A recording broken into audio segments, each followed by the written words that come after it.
Sick of these interviews and running out of space for these awards. Unbelievable again today. But should we start with the team? Was that a very good, very dominant Liverpool performance? Yeah, of course. I'm glad for the result. We managed to score the goal early. And yeah, we dominated the game very well, so that's the most important thing. So we managed also to score a few goals. Yeah. Should we start for you with your first assist? Because it starts with a really clever bit of play, because you must know that you're offside. So just tell us the picture you see, and it ends with a double nutmeg.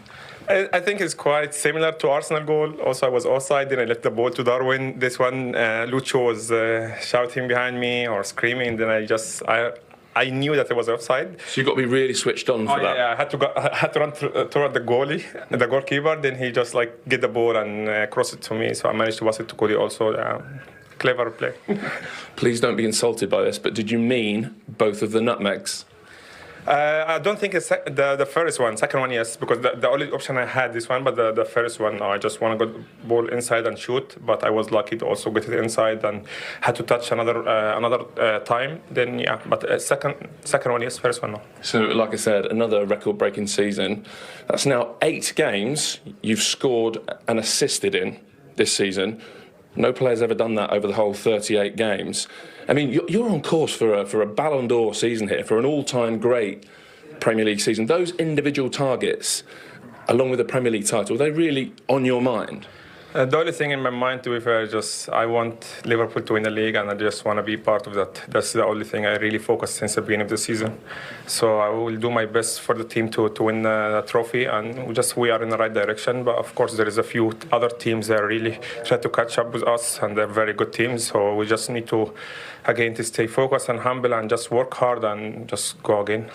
When you walked into the room, I said, "Oh, Mo, you're getting better," and you said, "I tried to." How much of what we see today comes from that? You're never satisfied. You're always hungry. You're always trying to get better.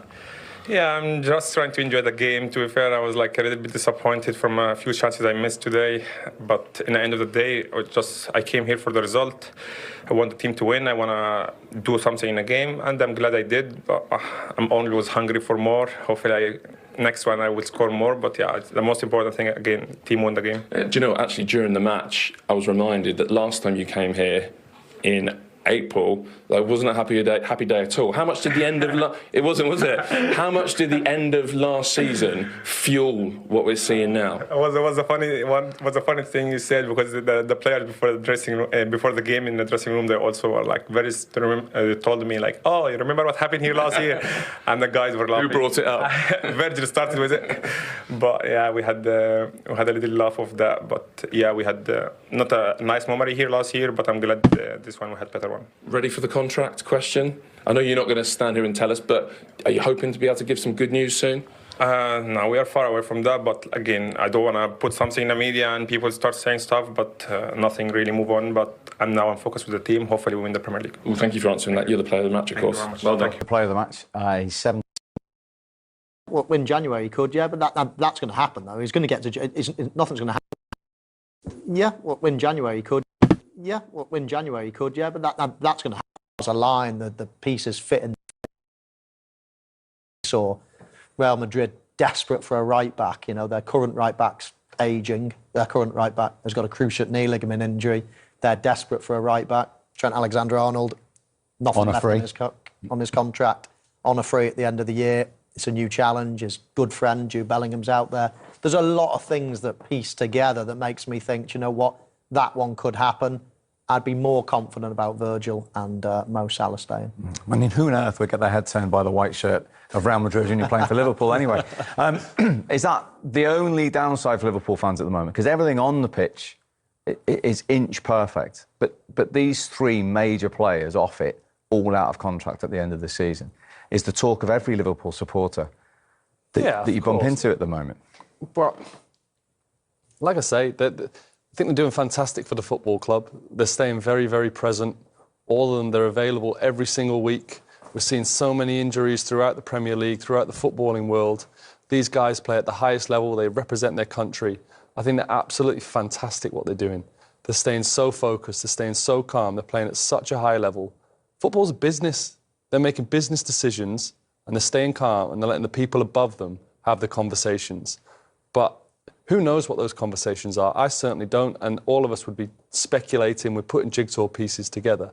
I just want to give great credit to 3 top players who are doing a fantastic job in a really difficult league, and they're showing up every single week, making themselves available and putting themselves on the line and doing an incredible job. That's a really good point, isn't it? Because, joking apart, you have been in this situation, and it is easy for your head to be somewhere else sometimes with uncertainty, short term certainly, not knowing where you're going to be next season in case of all 3 of them.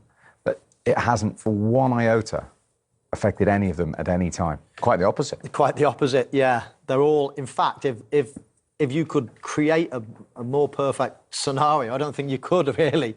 I mean, the way Mo Salah's value is going up week by week. I mean, I bet you Liverpool wish they had done it a year ago. It might have been a little bit cheaper. Now, you can't be without him. You can't be without Virgil van Dijk. These are 2, probably, you're looking at the best right-sided forward and the best centre-half in the world. You just don't find them anywhere else, and they're proving it every single week. And they're going further and further clear in the Premier League, and they're at the top of the Champions League table, and they're in the semi-finals of the Cup, and the other Cup's about to start. This is they are in the best position possible. If you're looking at the business decision that Joe's talking about, they're absolutely flying from that point of view. So yeah, but fair play to them as well. As you say, you can get a little bit distracted.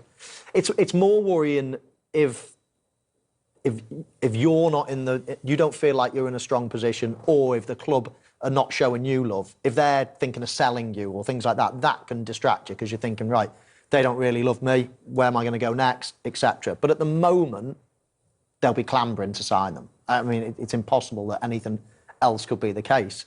And they're holding all of the aces in this. Welcome back. Another impeccable first half from the leaders, Liverpool. 3-0 up away at West Ham United. I guess the only surprise, Michael, we've had to wait half an hour for the first goal to finally arrive. Luis Diaz. Yeah, it did take a little while, didn't it? Liverpool started off pretty well as well. This is a really good goal. I loved his first touch in this. Positive touch, going forward, causes problems. Ball, he does get a little bit of luck and he finishes it really well, but this is the touch. Kudus, he thinks he's going to nick it. He thinks he's going to take a touch into midfield and I'll just pinch it off him, but he doesn't. He takes a touch to the left going forward. Curtis Jones makes a good run as well. He clears the space. He gets a little bit of a lucky bounce, but the ball bounces where Curtis Jones was stood. So it was a really good run to clear that space. And then, as I say, a pretty easy finish for him. That was one of the easier finishes you can have. A ball pretty stationary, running onto it, but a lovely strike. Yeah, and there's 8 Premier League goals this season for Luis Diaz. He's already equalled his best ever tally in an entire season. He's enjoying himself in this campaign. Have West Ham helped Liverpool at times in that first half, though? Yeah, they have. Third goal especially, second goal we're going to see in a minute. It's just kind of mistakes that don't need to be made, you know? They're not... They're quite hopeful they're going to get back into this team. It almost looks into this game, sorry. Ball here, ball ricocheting around. Mo Salah wants it more. Gakpo wants it more. As the ball goes over, I think it's very clear that Salah's off. But you've got to be aware you're dealing with super intelligent footballers here. Salah realises he's off straight away, sees the run, lets it play, and then West Ham are scrambling to get back into the game. It's one of those seasons for Mo Salah. I'm not quite sure. I think he changed his mind twice in that little movement and ended up being able to get a good assist for Cody Gakpo. Just a word on Cody Gakpo. 8 goals in his last 11 starts for Liverpool. Yeah. I mean, I think he's playing his way into the start, and obviously he started today, but if there was the biggest game of the season tomorrow, I think he'd be in it now, which is not something I've said since his time at the club. So playing particularly well, scoring plenty of goals. But you know what? The 3 players that have got those shirts at the moment, Diaz, Salah and Gakpo, probably in the form of their life, all 3 of them probably playing at this moment as good as they've ever done in a Liverpool shirt. Yeah, and Salah certainly in, as a new well-known Liverpool are 2-0 up, but he hasn't scored. He isn't overall happy until he's got one himself. But again, West Ham were in possession of the ball here. They were, yeah, they gave the ball away again in a dangerous area. And we all know that Liverpool love winning the ball in this type of area.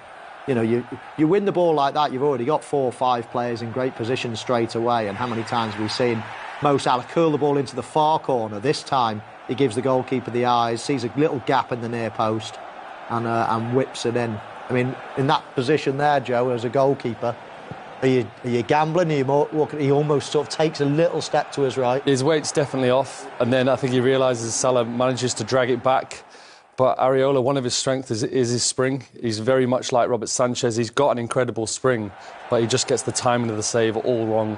He'll be disappointed because he actually made 2 really important saves early on in the game, looking to keep West Ham in it, and this is probably the nail in the coffin for the game.